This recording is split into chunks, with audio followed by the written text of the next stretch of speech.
against Aaron Donald and the Rams. Tua has had a bye week to prepare for his first start and has gotten high praise from teammates all week during practice. So, Shannon, what do you expect from your guy, Tua? Well, I expect him to show the accuracy. He's the most accurate quarterback in college history, so I expect him to have that on full display.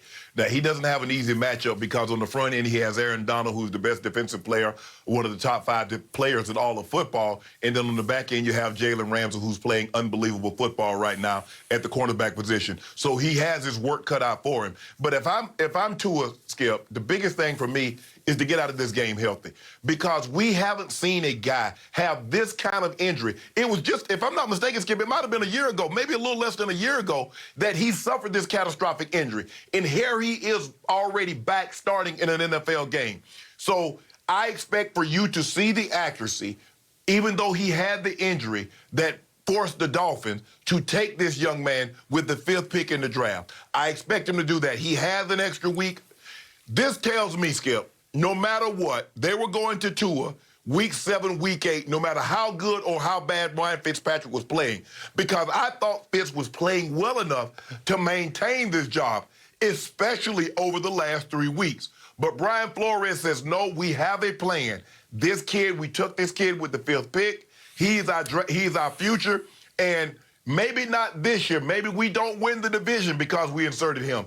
But moving forward, we believe this is the best thing for the football team. So I expect the accuracy that I saw at Alabama throughout his college career to be on full display. And so if he can come out this game healthy, you'll see, Skip, you'll leave this game says, okay, I know why they drafted him with the 5th pick. I know why Brian Flores inserting him into the starting lineup. He will show you the skill set which made him so highly thought of. Shannon. Yes. Your man Tua is in a tough spot this Sunday. He is. I do not envy this spot he finds himself thrown into, because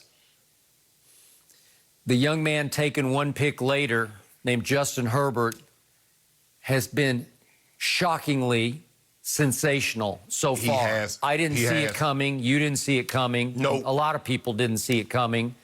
Justin Herbert is averaging 308 passing yards a game. That's 3rd best in the league.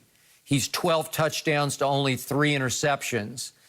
And he's played biggest against the best, because against Brady, they leaped out to a 24-7 lead at Tampa, and he had a QBR of 88 and made 2 big throws for touchdowns of 53 and 72 yards. And then against Mahomes, he had a 78 QBR, not bad. Took them to the wire. And then against Breeze, he had a 72 QBR. So against the best of the best, he was He played his best. Pretty best, yeah. Mm-hmm. And that just heaps pressure on Tua, as did, ironically and shockingly, Fitzmagic, because Ryan Fitzpatrick just won 3 of his last 4 starts. And 2 of them were off-the-chart starts. Against Jacksonville, he had a QBR of 97, scale of 0 to 100. And then at San Francisco, a big shocking win for the Dolphins, he had a QBR of 99. And then they beat the Jets, no big deal, but they beat him 24-0. And Ryan Fitzpatrick threw 3 more touchdown passes. And we got to see Tua a glimpse in mop-up duty, and that was it. Bye week, thrust into the starting lineup against, as you pointed out, the Rams. Tied for 3rd in sacks in the league. Could be better than that, because they come after you like the Eagles do, like the Steelers do. Mm-hmm. And it's not just Aaron Donald, because, man, it's Leonard Floyd, and it's Michael Brockers, and it's Greg Gaines. They come from everywhere. Mm-hmm. They're tall and long and rangy coming off the edge.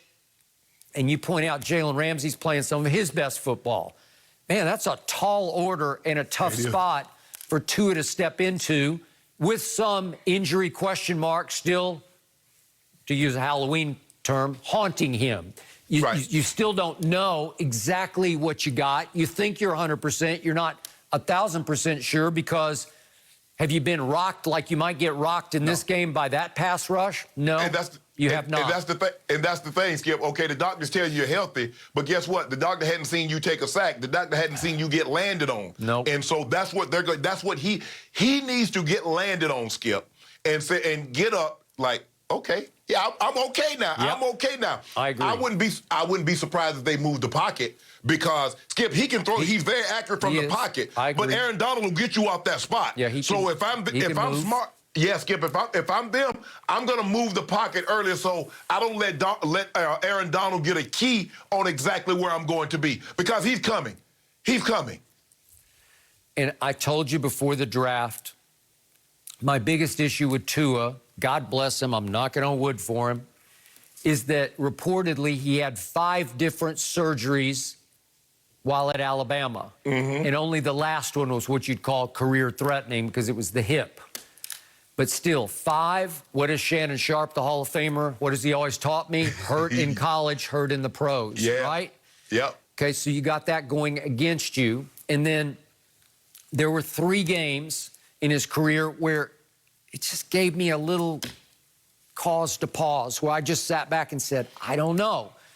First one was that 2018 season SEC championship game against Georgia.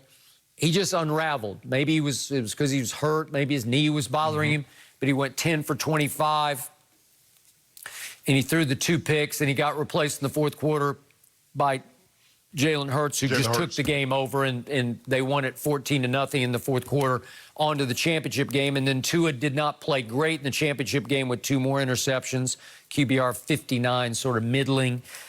And then against LSU last year, in Tuscaloosa, he put up big numbers, but he was just barely over 50% completion. I don't know. I never was as sold as you are, but when he's right, when he gets in rhythm, he is deadly accurate. Right. But then my final issue was he was throwing to an all-time track team of receivers. I don't think I know Clemson's had some receiver classes, right. But when you had 2 go in the first round this year, and 2 are definitely going to go in the first round next year. And the running back you are flipping it to is going to be a first-round pick this coming draft. My goodness. I mean, doesn't that, and obviously the offensive line's just an NFL pipeline. Doesn't that make you look a little better than maybe you might be? That would scare me.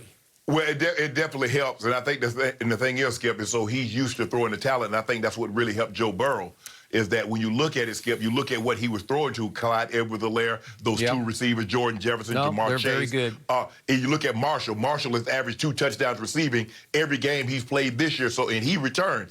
I think that the biggest thing for me, the only concern that I've ever had with Tua, Skip, was injury. It's because he's really never started and finished the season. At some point in time, he's gotten nicked in every season that he was a starter. So I think the thing for him is to have someone land on him and get up and be like, man, I'm okay, and then go right back out there and start playing. But he has a very tall order because the Rams, as you mentioned, are very good defensively. They got the best defensive player in football, and they got Jay Ram, who's playing out of his mind at the quarterback position. So he doesn't have an easy task. Yep. But Brian Flores says, look, if we drafted you because we believe you're going to be the future. So you can't duck and dodge talent. You can't duck and dodge. Well, the Rams, we'll start him the following week when it's a less formidable opponent. No, they're going to put him in there against the fire, and if he's what we think he is, he'll be just fine. Okay, so